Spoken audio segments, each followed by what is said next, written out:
नमस्कार दोस्तों, स्वागत है एक और नया वीडियो में। दोस्तों ये वीडियो बहुत इंपॉर्टेंट है, खास करके जो सर्विंग सोल्जर्स और एक्स सर्विसमैन के लिए। उनमें से सबसे पहली बात, केंद्रीय सैनिक बोर्ड से जो अप्लाई किया जा रहा है सीए का, इसका बारे में पहले तो हमने जो फिजिकली डॉक्यूमेंट जो डिस्ट्रिक्ट सैनिक बोर्ड में वगैरह जाकर फिजिकली सबमिट करने के बाद पूरा बिल्स के साथ में जितना भी डॉक्यूमेंट्स, अपना पेंशन का डॉक्यूमेंट्स सारा का सारा चेक करने के बाद वहां से रिकमेंड करके आरएसबी में भेजता था, फिर वहां से केंद्रीय सैनिक बोर्ड में जाता था। लेकिन दोस्तों एक बात ध्यान रखिएगा, हमसे बहुत दूर में रहता है डिस्ट्रिक्ट सैनिक बोर्ड, हमको जाने में थोड़ा टाइम लगता है और कच्चा भी लगता है। इस बीच में एक दो बार आप इसको ऑनलाइन में सबमिट करने के बाद कम से कम 5 से 7 दिन का टाइम दीजिए, फिर चेक कीजिएगा। अगर डिस्ट्रिक्ट सैनिक बोर्ड वाला में ऑनलाइन वाला ऑटोमेटिकली उसको रिकमेंड कर दिया या तो ऑब्जर्वेशन डाल दिया तो आपका काम बन गया।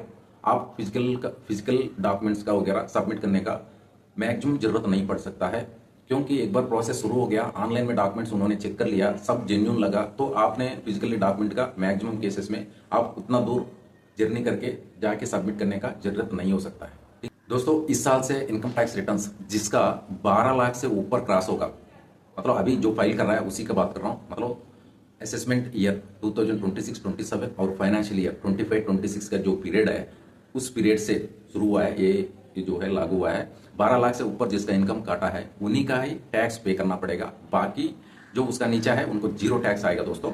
सो आप लोग अगर फॉर्म 16 भी नहीं आया हो, कम से कम 26 एएस को खुद चेक कर लीजिएगा, नहीं तो यहाँ पे नीचे स्क्रॉल हो रहा है, इस नंबर पे कांटेक्ट कीजिएगा। 26 एएस को चेक करके आपको फाइलिंग करना हो तो कर भी देंगे।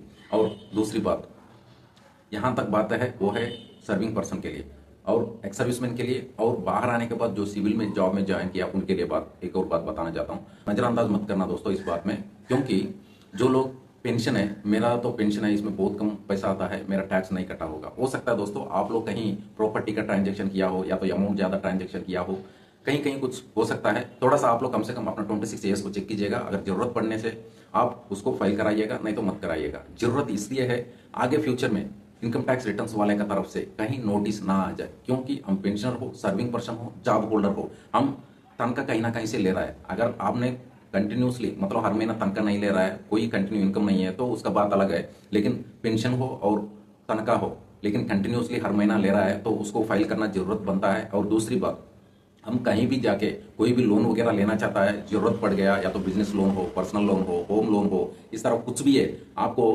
पिछले 3-4 साल का आईटीआर का डॉक्यूमेंट्स मांगा जाता है। सो आप इस साल का छूट गया तो पिछले साल का आ नहीं पाएगा, उसको एकदम फाइल करने में बहुत दिक्कत आता है, नहीं तो सीए का पास जाना पड़ेगा, उसको कहीं सारा पैसा पे करना पड़ेगा, तभी वो इनकम टैक्स रिटर्न फाइल किया जाता है। दोस्तों इस बात को ध्यान रखिएगा, खास करके जो लोग नया नया पेंशन आ जाता है ऐसे लोगों के लिए नोटिस आया हुआ है।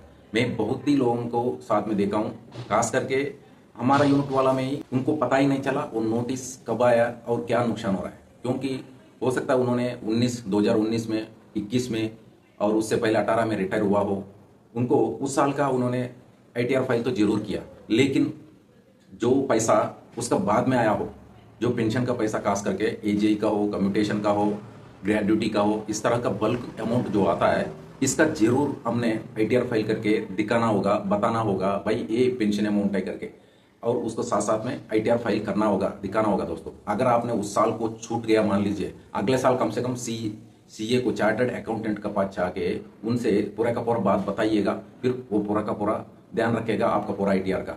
इस बात को ध्यान रखिएगा दोस्तों। अभी भी कहीं सारा लोग चक्कर काट रहा है इस नोटिसों का पीछे, अपना पीछे छुड़वाने के लिए कहीं 10,000 20,000 पे करने लगा हुआ। दोस्तों इस बात को ध्यान रखिएगा जो नया नया जो पेंशन आ रहा है।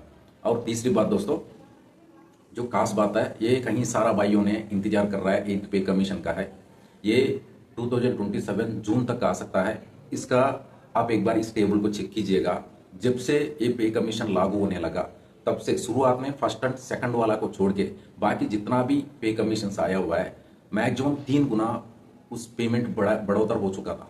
ठीक है दोस्तों, सो उम्मीद है अभी भी कम से कम डबल तो जरूर होगा अपना सैलरीज का और पेंशन का।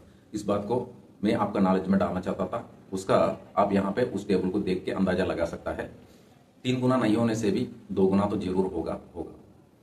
और उसके बाद दूसरी बात दोस्तों, जिसका 15 ईयर्स मतलब कम्यूटेशन 15 ईयर्स से भी ज़्यादा होने लगा, इसका उनका कम्यूटेशन का जो अमाउंट हमको यह है जो लोग पुराना लोग मतलब 15 साल से पहले जो रिटायर हो चुका था, उन्होंने एक बार अपना पेंशन का चेक कीजिएगा दोस्तों। अपना जो कम्यूटेशन ले रहा था, उसका जो अमाउंट पेंशन से कट रहा था, उसका समय कहीं ज़्यादा तो नहीं हुआ है। आपका 15 साल खत्म होने के बाद भी आपका कम्यूटेशन का जो अमाउंट है हर महीना कटता है और अभी भी काट रहा तो नहीं है, इस बात को ध्यान रखिएगा। ये न्यूज़पेपर कटिंग में आप देखिएगा, इसमें क्लियरली बताया अभी भी 15 साल का बाद भी जिसका काट रहा है उनका जल्दी से जल्दी रेक्टिफाई करेगा और वो अमाउंट जो एक्स्ट्रा कटा है वो जल्दी से जल्दी उस पेंशनर का अकाउंट में डाला जाएगा। इस तरफ से इन्होंने यहाँ पे हिंदी न्यूज़पेपर कटिंग का आप स्टेटमेंट देख सकता है दोस्तों। ये है दोस्तों, बहुत ही इंपॉर्टेंट लगा, खास करके जो एक्स सर्विसमैन का है उनके लिए इसमें बहुत ही सावधानी से रहने वाला जो इंपॉर्टेंट बातें है उसको ध्यान रखिएगा। यह है दोस्तों, बहुत ही खास बातें है, मुझे लगा ये बहुत इंपॉर्टेंट है, तो ध्यान रखिएगा। फिर मिलेंगे दूसरे वीडियो में। जय हिंद।